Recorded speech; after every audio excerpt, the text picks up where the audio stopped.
Yo, welcome to Get It Off Your Chest with KD. This show is all about trolling people and their situations, making fun of people, making fun of situations. Nothing serious, but we do sprinkle in a little bit of facts and truth in everything that we sit there and talk about. So, with that being said, grab you some popcorn, get you something to sip on, roll you up a doobie. And before you sit there and get real comfortable, like the video, it's free. Subscribe to the channel. You know what I'm saying? I know I ain't dropped nothing on this channel in a minute, but we starting something new. So look, first topic, we got to start it off right. We have to sit there and make sure we do this debut the proper way. And why is that? Your humble host, KD, is a Harlem veteran. And guess what? The Wave Guard is back. The Wave Guard is back. The Silver Surfer is back. And a lot of controversy has been stirring up, you know what I'm saying, lately, right? You go on YouTube, you type in Max B, you type in Jim Jones, whole types of situations sit there and just pull up. So let's dive in, shall we? All right, first and foremost, this is Get It Off Your Chest. So I'm going to get something off my chest right now. I don't understand how one grown man that's been in the music industry for years has pioneered and shaped a whole way of how people sit there and move, dress, and act on the streets, right? If you don't know what I'm talking about, we're going to start this off with Jomo, a.k.a. Jim Jones, a.k.a. Tricky Ricky. We'll get to that later. But look, so you know, in hip hop, there's always beef. There's always quarrels. There's always situations where artists don't get along with each other. Now, in Jim Jones situations, he's been in multiple beefs with multiple artists that wasn't signed under him. But he's been in one beef and one with an artist that was signed to him. Well, he's actually been in multiple beefs with artists that was signed to him, but one main beef, one real beef that to this day he will not let go. And what I just don't understand is, so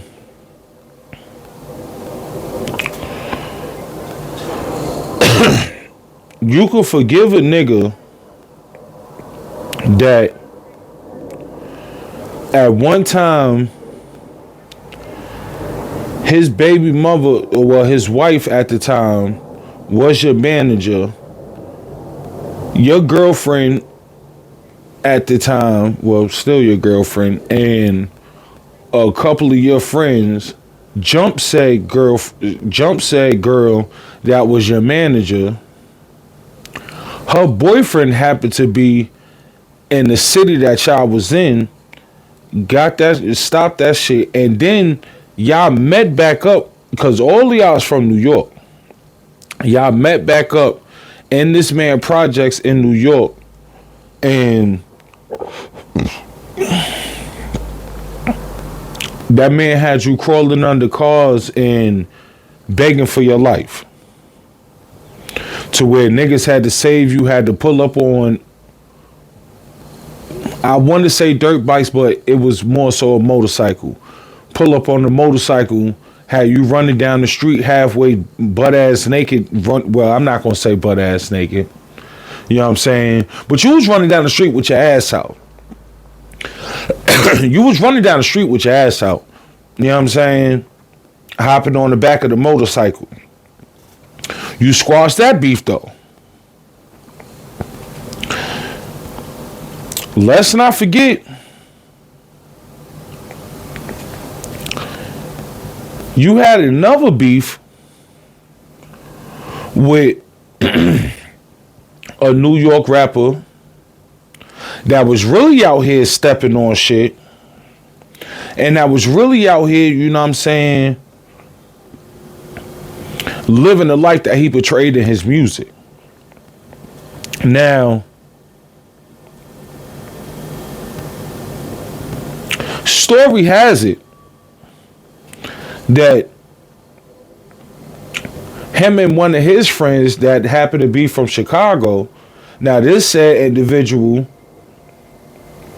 is from the Lower East Side, Spanish cat. You know what I'm saying? Now this said individual has a friend from Chicago. That said individual has a bunch of friends that are very militant, and you know what I'm saying, they moving like they live in the wild, wild west. You know what I'm saying? So Jim Jones sits there and employs these people to basically be a security force because he's getting in too much drama. He got too much spunk in the city. Too many niggas trying to keep on putting their foot in his ass. But this is Big Bad Billy. You know what I'm saying? He non-trade. Supposedly, right? But he keep on getting belt the ass. BTA.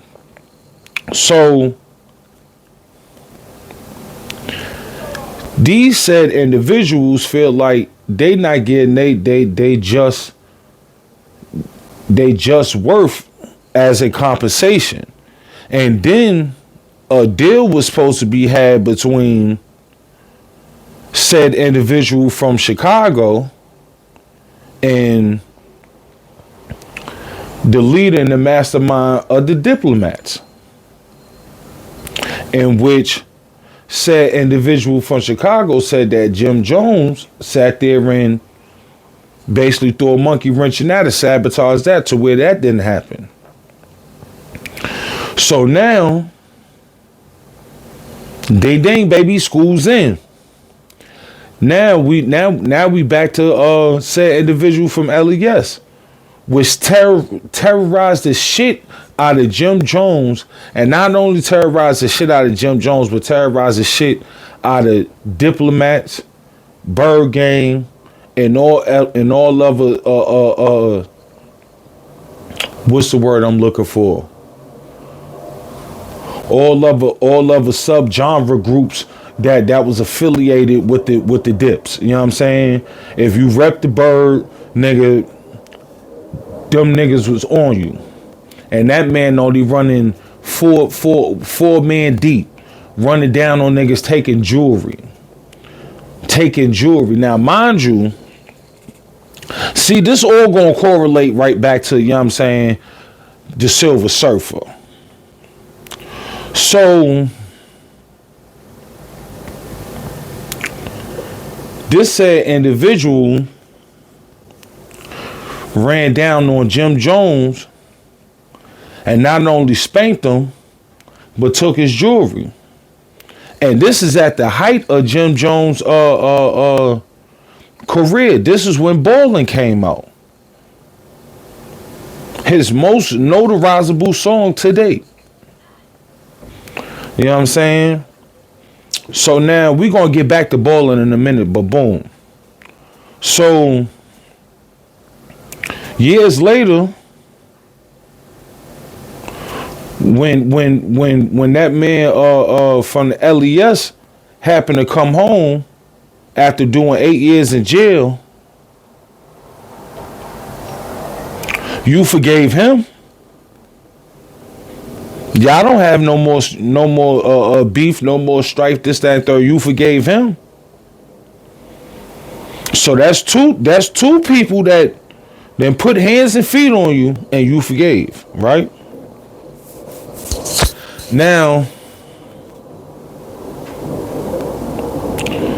Let's talk about another New York native, right? Well, he hails from Morocco. That's where he was born at. But he got his notoriety from doing music and pushing DVDs in the early 2000s out of the Bronx. You know what I'm saying? Now this guy, tell you how funny this guy is. During the time when the Silver Surfer was trying to sit there and remove himself from Jim Jones, this particular individual was there to sit there and, yo, come, you know what I'm saying? Come pull up, let's work, let's rock. And they created a whole new wave of music and DVD footage, which not only a lot of bars was directed towards Jim Jones, but it was a lot of footage that was sitting there captured jokes and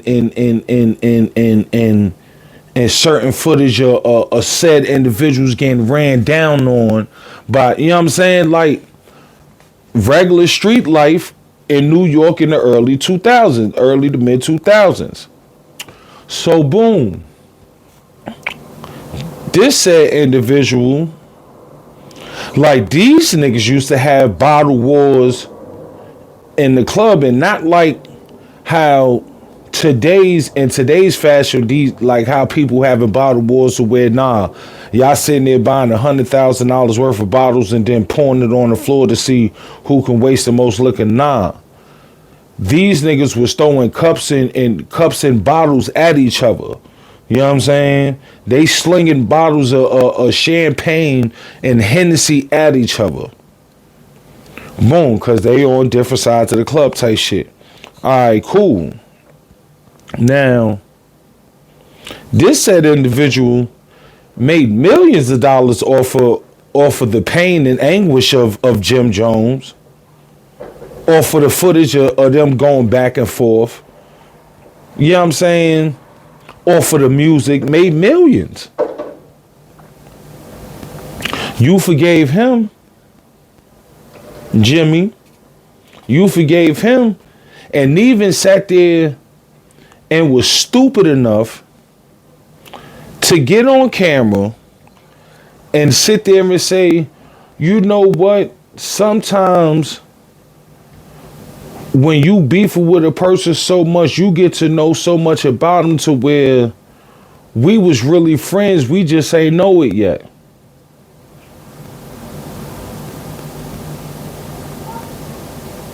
Okay.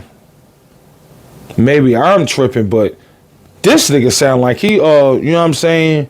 He biting the Frank a little bit. You dig what I'm saying? But so boom.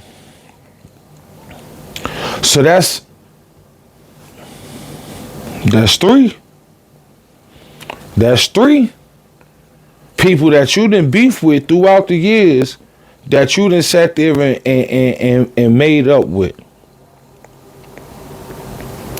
in recent times. And let's say the last 10 years. Right? So now let's get to Max B. So now Max B is the thorn in your side. And one would sit there and be like, what you, KD, what you mean Max B is a thorn in his side? So now, if y'all remember a couple years ago, right? When Cam and Jim, they problems first spilled out into the internet algorithms, and Cam did that 2 hour long live on Instagram explaining how they fell out, this, that, and the third. You know what I'm saying? And everything in between. It was one part when Cam said Jimmy fucked up because the people that he signed, he never let them release music. He only used them to make music for his albums.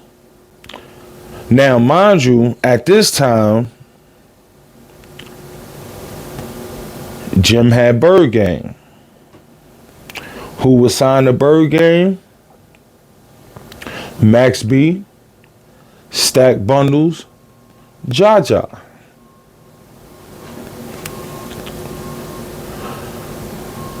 Max B and Stack Bundles, them two couldn't be beat. They couldn't be beat.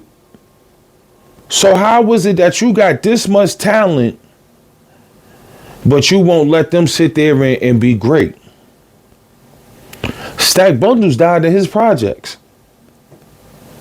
Stack Bundles died in the staircase in his projects when he wasn't even supposed to be in his projects. Max B, up until now, when he went back to jail, he was serving 75 years. He wasn't even supposed to be in that situation because he was supposed to be being able to sit there and make millions of dollars out of this music shit. Now let's get back to Ballin'. Because for real, this the real reason why you can't sit there and forgive Max B. Well, one of the reasons, but this one of the major reasons why you can't forgive Max B. Because to forgive Max B, you have to sit there and admit that you actually stole from that man, more than just what you did the first time. Because you stole from that man, very like you leverage yourself to pause. You know what I'm saying? Like really get it out that man. You know what I'm saying? Like for real, like bro. When Max B first got locked up for that whole situation, right? The man did 11 months. At first his bail was $2 million. The man did 11 months. They dropped it down to 90,000.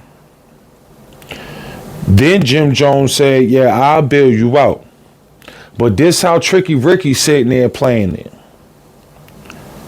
Mind you, this is after Ballin'. I'm about to get back to Ballin', but the man sat there and told this nigga, I'll sit there and bail you out, but you have to sign all your publishing over to me for the music that you been did and for further music.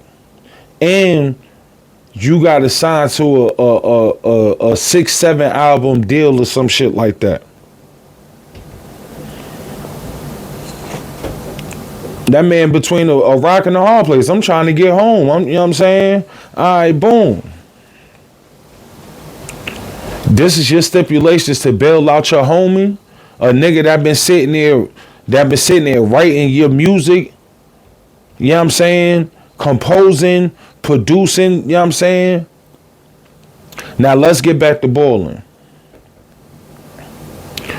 Ballin' wasn't written by Jim Jones. Ballin' was written by Stack Bundles and Max B. You can go you can go look up Jaja. She was she did an interview where she sat there. Matter of fact, she didn't even she said it in the interview before, but when she sat there and did her video in her crib and explained the whole thing about Jim Jones, I think she dropped that joint like last year. Yeah. Stack Bundles and Max B wrote that. Most of them albums around that time, the mixtapes and all that, Stack Bundles and Max B. That was pinning all that. Cam, now back to what Cam said. So Cam was like, yo, if you would have sat there and allowed them to drop, they wouldn't have been in those situations. That man would still be here. That man would be free right now. This, that, and the third. And now this is years ago. So boom. Present day, in order for you to sit there and truly make amends with that man, you know how much money you got to give that nigga? Even though in what? It was 2011 where the judge ruled that the court ruled that you can no longer sit there and own his publishing, this, that, and the third, because it's legally wrong or some shit like that, to where they gave Max B back his publishing in 2011. So, you know how much money you have to pay that man? You know how you'll have to sit there and, I mean, you don't have to publicly do it, but you'll have to sit there and let it be known that, bro, like, yeah, that was his song, this, that, and the third. But the real reason why you don't want to sit there and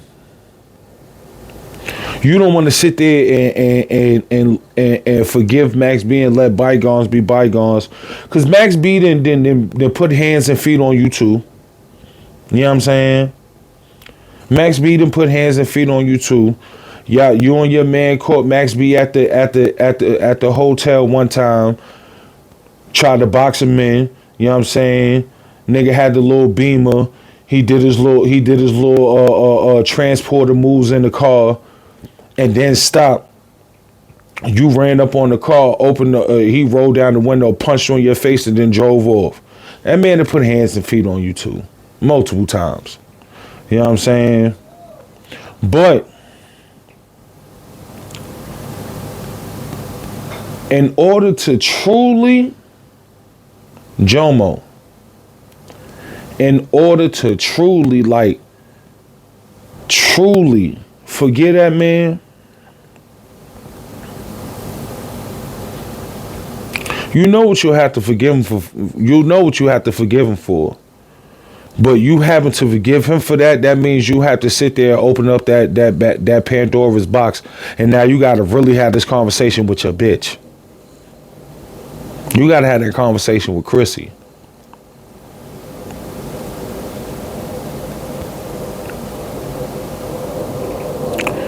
You know. That's why you don't want to forgive him.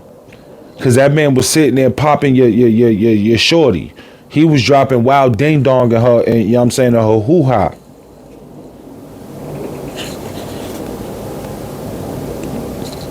He made the song. The song was real. One Night in Miami.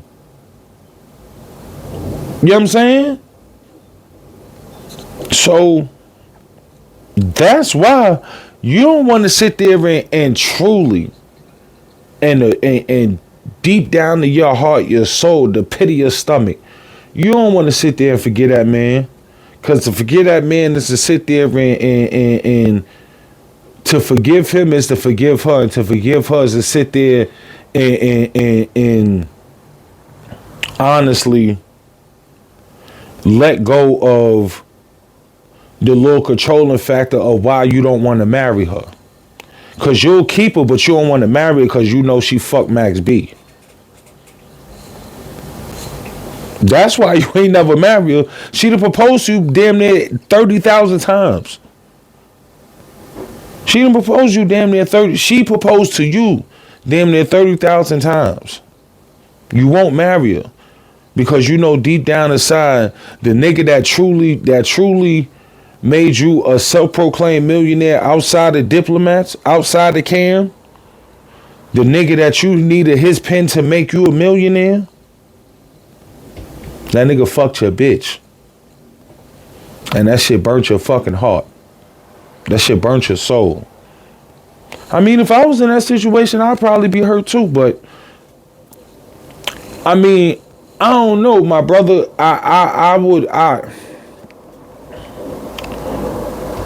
it would be hard for me to sit there and still be with the girl. So in some form or fashion, you sat there and forgave her. But you won't forgive this man, but you'll forgive niggas that sat there and really put your life in danger, really put hands and feet on you, you know what I'm saying? Nigga pull blicks on you and all type, like, these niggas you forgive, like, you know what I'm saying? You see him in the spot, walk up to him, give him a hug, this, that, and the third. But this man is, oh, suck my dick, and this, that, and... Nigga, you's a lame and a sucker. Tricky Ricky.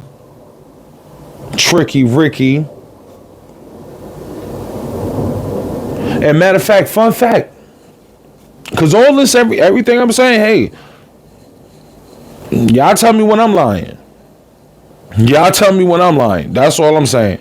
Let me know when I ain't tell a fact yet. All this shit is public records.